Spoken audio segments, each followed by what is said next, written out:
El Pentágono está construyendo una planta de energía nuclear que cabe dentro de 4 contenedores de carga. Este es el proyecto Pele, llamado así no por el futbolista brasileño, sino por la diosa hawaiana de los volcanes. El proyecto está siendo dirigido por la Oficina de Capacidades Estratégicas del Departamento de Defensa, mientras que ahora se está construyendo un prototipo en Idaho, en uno de los laboratorios nacionales del Departamento de Energía de los Estados Unidos. El plan es poder enviarlo por carretera, ferrocarril, mar o aire a una base remota, encenderlo en un plazo de 72 horas, operarlo durante al menos 3 años sin recargar combustible y luego empacarlo y llevárselo. Brillante. El razonamiento es el siguiente. Las fuerzas estadounidenses operan estaciones de radar en el Ártico, submarinos de comunicaciones en el Pacífico, pistas para drones en el desierto y bases avanzadas al final de largas líneas de suministro. Casi todas esas instalaciones funcionan con diésel y cada galón tiene que ser comprado o transportado en camión, avión o barco. Durante las guerras en Irak y Afganistán, esos convoyes eran de los trabajos más peligrosos en el teatro de operaciones. Pero un reactor que se instala sobre una losa de concreto durante años y produce silenciosamente unos cuantos megavatios de electricidad podría ser justo la respuesta del Pentágono a ese problema. También es un regreso a una idea que el ejército abandonó hace casi 50 años. Desde finales de los años 50 hasta principios de los 70, pequeños reactores militares abastecieron de energía a bases bajo el hielo de Groenlandia y en la zona del Canal de Panamá, hasta que el costo, la complejidad y un accidente fatal en Ohio acabaron con el programa. Los accidentes nucleares suelen lograr eso. El Pentágono ahora lo está intentando de nuevo con un núcleo nuevo y más pequeño, y un contrato que vale hasta $300 millones. La pregunta central es si la energía nuclear puede hacerse lo suficientemente pequeña, segura y confiable como para viajar con el ejército lejos de cualquier red eléctrica.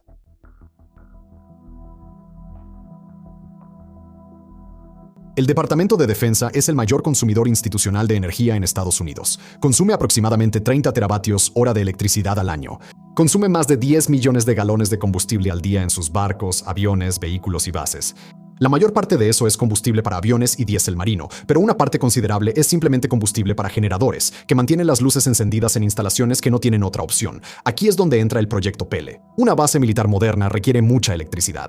Las antenas de radar funcionan las 24 horas, los enlaces satelitales y las comunicaciones tácticas necesitan energía limpia y constante. Las operaciones de drones requieren estaciones terrestres climatizadas, mientras que los hospitales de campaña, las unidades de purificación de agua, los sensores perimetrales y las carpas de mando consumen cada uno su propia energía. Ahora, si todo esto estuviera en una base dentro de los Estados Unidos continentales, esa energía vendría de la red eléctrica comercial. Pero en una base de operaciones avanzada en el Sahel o en algún otro lugar aislado, la energía proviene de una fila de generadores diésel zumbando dentro de contenedores insonorizados. El diésel es de alta densidad energética y es familiar. Sus generadores son confiables. Pero el problema es todo lo que tiene que suceder antes de que el combustible llegue al tanque.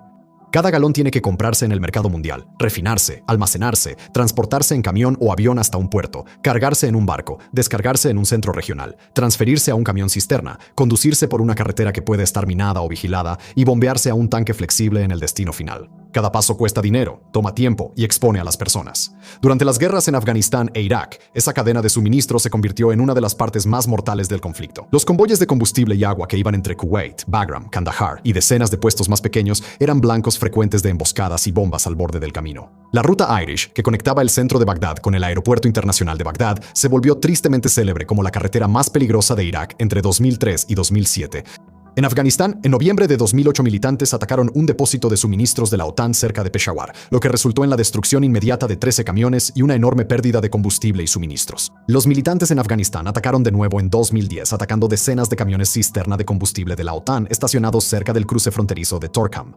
Esta vez, más de 30 camiones cisterna de combustible fueron destruidos y varios conductores murieron o resultaron gravemente quemados. El análisis del ejército de ese periodo concluyó que una parte significativa de las bajas en el teatro de operaciones estaba relacionada directa o indirectamente con el transporte de combustible y agua. La frase que quedó grabada en el Pentágono fue la tiranía del combustible, la manera en que la logística dicta a dónde pueden ir las fuerzas, cuánto tiempo pueden quedarse y qué pueden hacer una vez que llegan. Pele es la respuesta.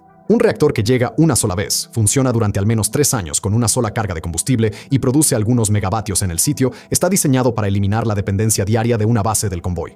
Los camiones todavía llegan, por supuesto. Traen comida, refacciones y municiones. Pero el camión cisterna, en teoría, no tiene que hacerlo. Ese es el argumento que el programa busca demostrar.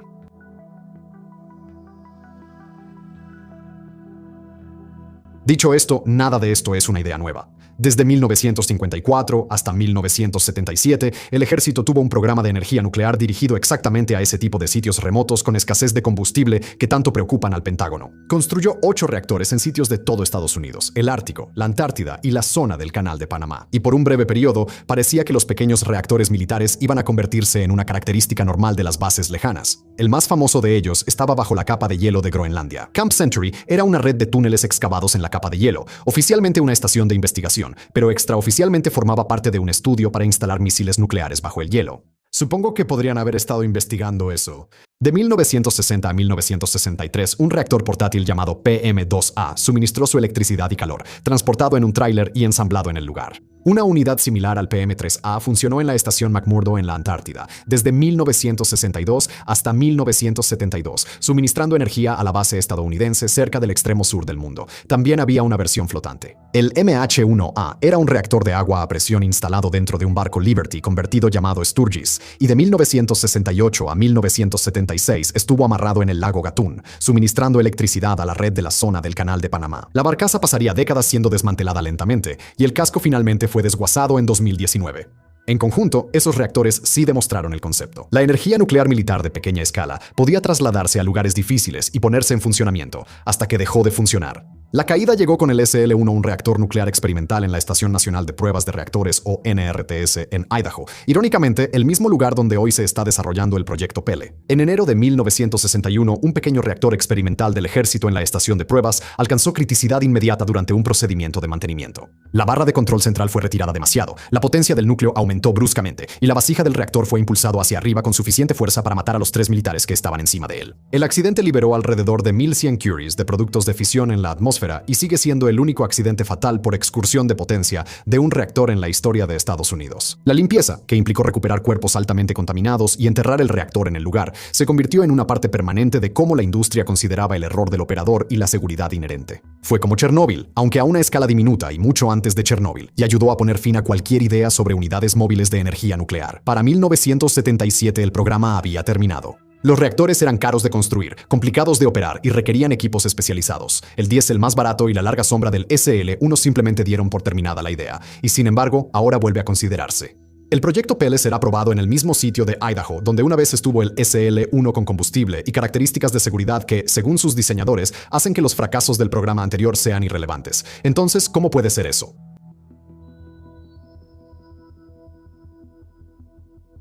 En 2016, se presentó formalmente un argumento para intentarlo de nuevo. Ese año, un grupo de trabajo de la Junta de Ciencia de Defensa sobre Sistemas Energéticos para Bases Operativas Avanzadas y Remotas llegó a una conclusión bastante interesante. Afirmó que los pequeños reactores nucleares desplegables podrían proporcionar el tipo de energía que los generadores diésel simplemente no podían, y recomendaron que el Pentágono tomara la idea bastante en serio. El informe no se comprometió con un diseño ni con un proveedor. Simplemente argumentó que la tecnología había avanzado lo suficiente desde el último intento del ejército como para justificar otra revisión. No menos importante, el ejército también había aprendido de sus recientes campañas en Irak y Afganistán lo problemático que podía ser la logística de los generadores diésel en una zona de conflicto activa. Así que la tarea recayó en la Oficina de Capacidades Estratégicas, o SCO, una pequeña organización creada en 2012 para desplegar prototipos de nuevas tecnologías más rápido de lo que permitían los sistemas normales de adquisición. La SCO asumió la responsabilidad de lo que se convertiría en el proyecto Pele, cuyo objetivo al principio no era tan ambicioso: construir un prototipo, probarlo en un laboratorio nacional y luego decidir si la idea tenía futuro. El proceso formal comenzó en enero de 2020 después de que la SCO eligiera un nombre para el proyecto inspirado en la mitología hawaiana y publicara un aviso de intención para una declaración completa de impacto ambiental. El proyecto Pele construiría y probaría un reactor nuclear militar transportable, y la evaluación de la SCO abarcó la construcción, operación, transporte y eventual desmantelamiento de un prototipo. Entonces, ¿qué significa todo eso? Bueno, significaba que sí, un proyecto de reactor nuclear de algún tipo pronto estaría en marcha, pero que se tomarían todas las precauciones para evitar que esto se convirtiera en un mini Chernóbil. Buenas noticias. En la práctica, desde 1986, todo título de proyecto que contenga las palabras nuclear y reactor juntas ha sido tratado con el máximo recelo por el público y varios grupos de presión. Recuerda también que la exitosa serie de HBO Chernobyl, que exploró los estragos del desastre del reactor, se había estrenado solo 6 meses antes, en la que los cuerpos en descomposición de los liquidadores expuestos a la radiación fueron representados de manera bastante gráfica. Esto pudo haber tenido o no un impacto en la opinión pública, pero el Pentágono también tenía en su historial el legado del accidente del SL-1, así que, bueno, no hay nada de malo en ser cautelosos, ¿verdad? De todos modos, el Pentágono otorgó los contratos de diseño inicial a 3 empresas. BWXT Technologies propuso un reactor de alta temperatura refrigerado por gas usando partículas de combustible triso encapsuladas en esferas de grafito. X-Energy presentó su propio diseño modular enfriado por gas basado en su tecnología de reactor XCX100 y Westinghouse Electric Company participó con un concepto de microreactor compacto de tubería de calor.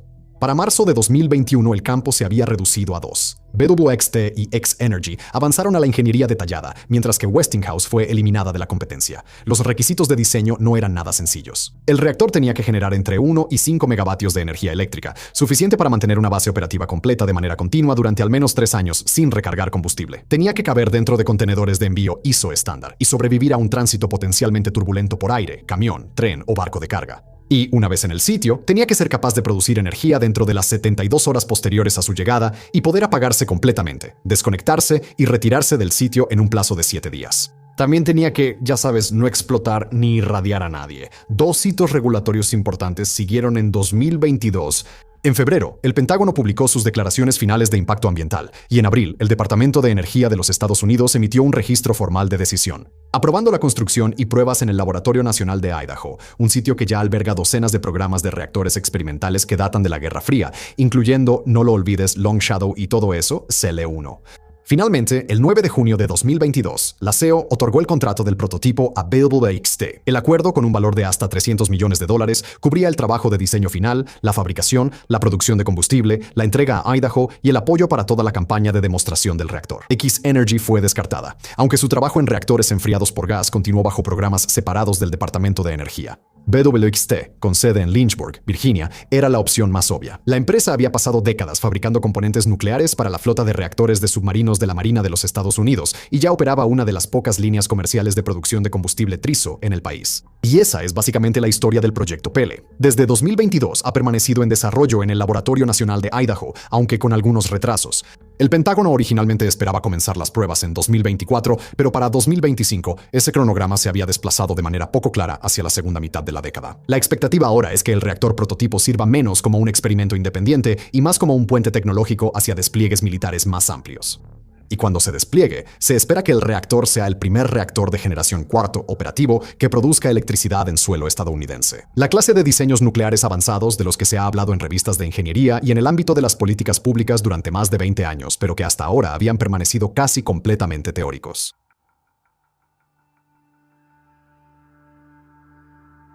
Muy bien, ahora ya conoces la historia. Pero, ¿cómo funciona realmente este reactor? Bueno, dejando de lado los contenedores de envío, la imagen militar y el prototipo, es un reactor de gas refrigerado de alta temperatura. El helio fluye a través de un núcleo de grafito, recoge el calor de la reacción de fisión y lo lleva a un sistema de conversión de energía que lo transforma en electricidad. El diseño de BWXT actualmente se describe con alrededor de 1.5 megavatios eléctricos, quedando justo dentro del rango original del programa de 1 a 5 megavatios. Suficiente para operar una base pequeña, pero no lo suficiente para algo más grande. La parte interesante es el combustible, por supuesto. PL utiliza lo que se llama combustible triso, abreviatura de triestructural isotópico. Cada partícula de combustible es un núcleo de uranio del tamaño aproximado de una semilla de amapola, es decir, de aproximadamente 1 milímetro de diámetro, envuelto en capas sucesivas de carbono y cerámica de carburo de silicio. Estos recubrimientos están diseñados para funcionar como su propio contenedor en miniatura, atrapando los productos radiactivos de fisión que se producen en el interior y manteniéndose intactos a temperaturas mucho más altas de lo que el reactor debería alcanzar durante su funcionamiento normal. Millones de estas partículas se empaquetan en elementos de combustible más grandes que se colocan dentro del núcleo. El triso se ha estudiado desde la década de 1960 y se ha probado extensamente en el Laboratorio Nacional de Idaho y en Oak Ridge, donde los investigadores han calentado muestras a más de 1600 grados Celsius y han observado que los recubrimientos se mantienen intactos. Para un reactor que podría terminar estacionado en un aeródromo con infraestructura mínima, ese margen térmico es realmente importante. El uranio dentro de esos núcleos es HALEU, o uranio de bajo enriquecimiento de alto ensayo. El combustible estándar de los reactores comerciales se enriquece a alrededor del 5% de uranio 235, mientras que el material de grado armamentístico supera el 90%.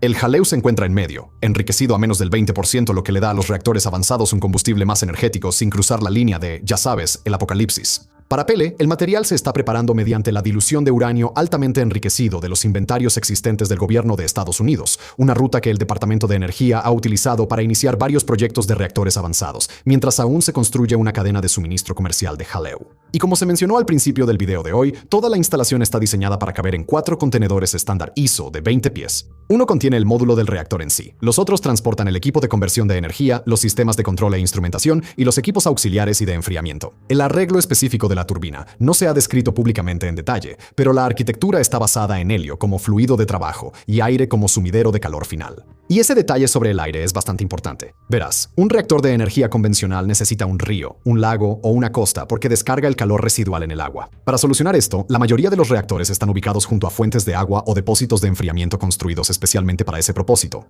La estación generadora de electricidad del South Texas Project utiliza un depósito de enfriamiento artificial de 7.000 acres construido únicamente para las operaciones del reactor. Mientras tanto, el reactor nuclear más grande de Europa, la planta nuclear de Olkiluoto, utiliza el vasto mar Báltico como su fuente de enfriamiento. No es que esto esté exento de riesgos. Un problema rutinario, incluso bajo procedimientos normales, es la contaminación térmica, que puede dañar los ecosistemas y matar peces. Y en el raro caso de una fusión nuclear, la cuestión de qué sucede con el agua de enfriamiento contaminada es bastante controvertida. Algunos reactores soviéticos, por ejemplo, pasaron su tiempo envenenando lagos cercanos hasta destruirlos. Pero aquí es donde los reactores más pequeños del proyecto Pele pueden tener una ventaja. Pele se enfría por aire, lo que significa que puede instalarse sobre una losa de concreto en un desierto o en una isla del Pacífico, sin necesidad de llevar consigo un estanque de enfriamiento ni causar estragos en una vía fluvial cercana. Combinado con el formato de contenedor, eso amplía considerablemente la lista de posibles ubicaciones. Camiones, vagones de tren, barcos de carga y transportes. C-17 ya mueven contenedores de 20 pies como carga habitual, así que el reactor está diseñado para aprovechar la red logística que ya existe.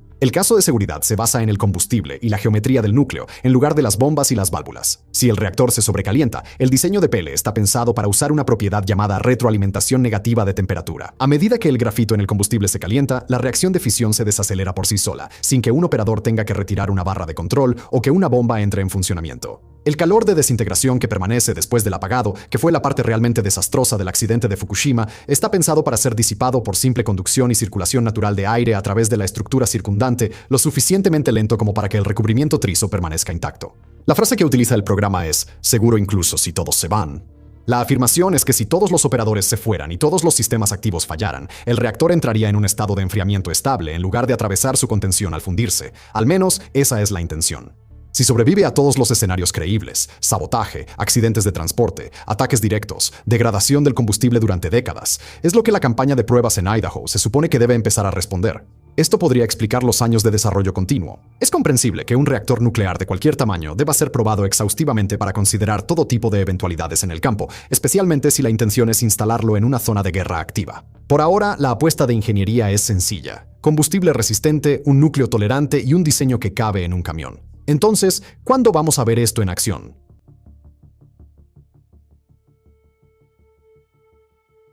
Bueno, volvamos a nuestra línea de tiempo, ¿de acuerdo? En septiembre de 2024, los equipos comenzaron las obras en el Critical Infrastructure Test Range Complex en Idaho. A pesar de su ambición, el sitio para Pele es bastante modesto. Una losa de concreto reforzado, una estructura de protección diseñada para absorber la radiación durante la operación, y las zanjas de soporte, conductos y conexiones de servicios necesarios para integrar un reactor en contenedores con la instrumentación y la red eléctrica del laboratorio. Esta ceremonia marca el momento en que Pele deja de ser solo un proyecto en papel. El Dr. Jeff Waxman, el gerente del programa en la Oficina de Capacidades Estratégicas, lo dijo claramente, mencionando que el proyecto estaba superando la era de los reactores avanzados en PowerPoint.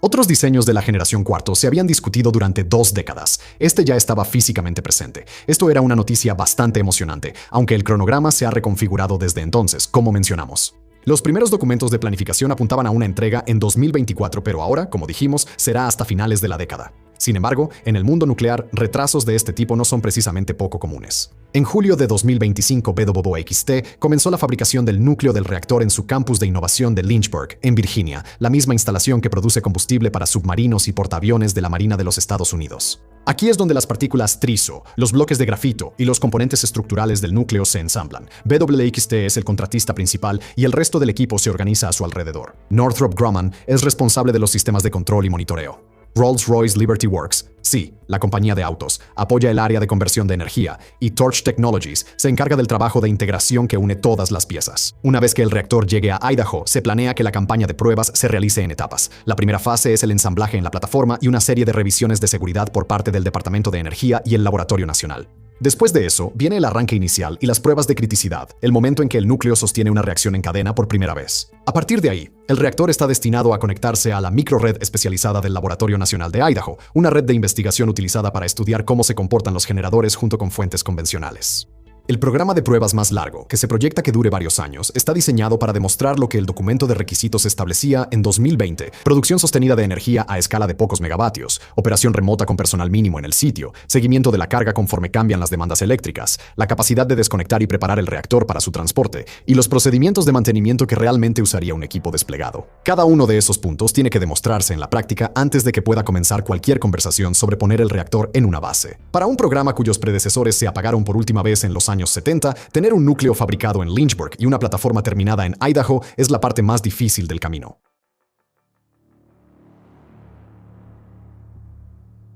Ahora, como mencioné antes, el elemento nuclear de todo esto viene acompañado de cierta consternación, porque las mismas características que hacen que Pele sea atractivo para el Pentágono lo hacen controversial fuera del Pentágono, en el ámbito de la política internacional y la no proliferación nuclear. Un reactor lo suficientemente pequeño como para transportarse en una plataforma también es lo suficientemente pequeño como para estacionarse cerca de una pista de aterrizaje en una región en disputa. Un artículo de 2023 en Physics Today capturó perfectamente esta división. El artículo argumentaba que el prototipo en sí estaba en una trayectoria técnica creíble en el Laboratorio Nacional de Idaho, pero debido a preocupaciones sociopolíticas más amplias, el despliegue del prototipo seguía siendo una cuestión muy diferente. Empecemos por la seguridad.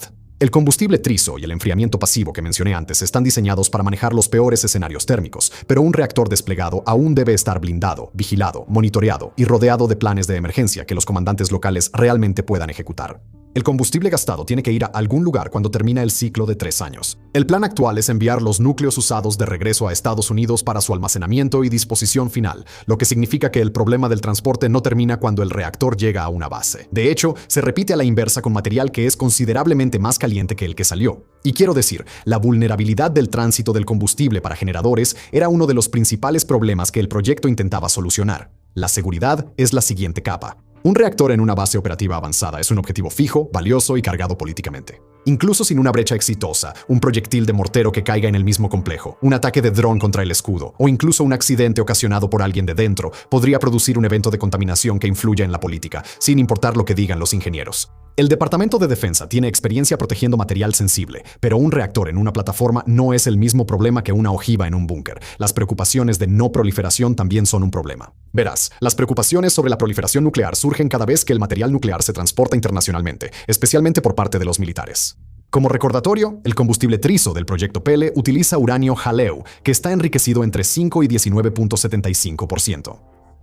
Esto está muy por debajo del uranio apto para armas y también por debajo del uranio altamente enriquecido, que es del 20% o más, aunque sigue siendo más alto que el combustible de los reactores comerciales ordinarios. Ahora, cualquier peligro que esto pueda implicar está algo mitigado. Además de estar relativamente poco enriquecido, es difícil extraer uranio del combustible trizo.